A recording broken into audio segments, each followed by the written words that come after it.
辽宁号航空母舰是3月初回到大连造船厂进行中期维修的。据了解，这次的维修时间跨度将会比较大。航空母舰的甲板涂层需要重新铺装，除此之外，连舰桥的结构都会进行一定的改变，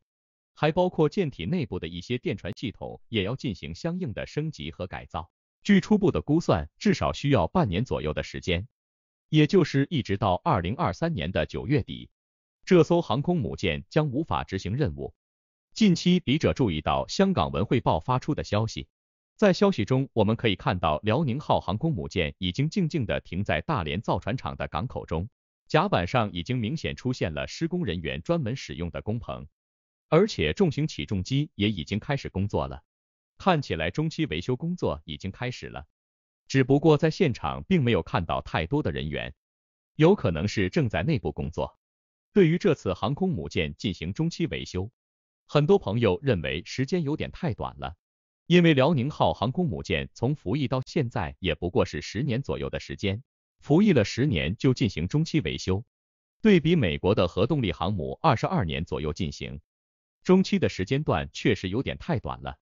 更加重要的是，在这10年里，辽宁航空母舰并没有进行太远的部署。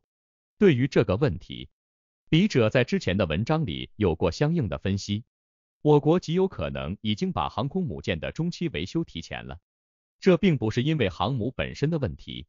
而是全面综合考量了我国周边的实际情况，以及未来2到3年我们要面对的实际局势而做出的一种决定。辽宁号航空母舰中期维修完毕之后，福建号航空母舰也将正式服役，到时候我们的3艘航空母舰将保持全面的战备，这对于我们的海空力量在未来的这几年时间里，抵御出现在我们周边的一些安全隐患是有极大的作用的，而我们应该也是考虑到了这一点，才对辽宁航空母舰提前进行中期维修。而在辽宁号航空母舰的现场照片中，我们还注意到了在甲板的尾部出现了有意思的一幕，一架歼15舰载机正在静静地停放在那里，这倒是很有意思。难道辽宁航空母舰进行中期维修，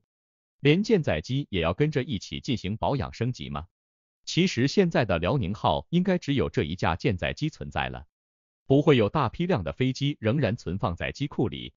而这艘舰载机之所以出现在航空母舰上，笔者个人认为有可能是协助航空母舰的一些维修项目，比如说挡焰板的操作、升降机的操作，包括战机与航母其他部位进行协同工作时候的一些配合情况。所以在这样的情况下才保留一架舰载机。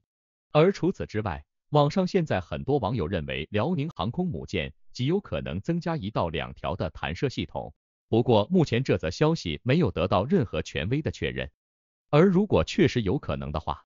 那么这架舰载机现在留在航空母舰上，也可以随时进行弹射系统的协助配合。不过笔者个人认为这种可能性极小，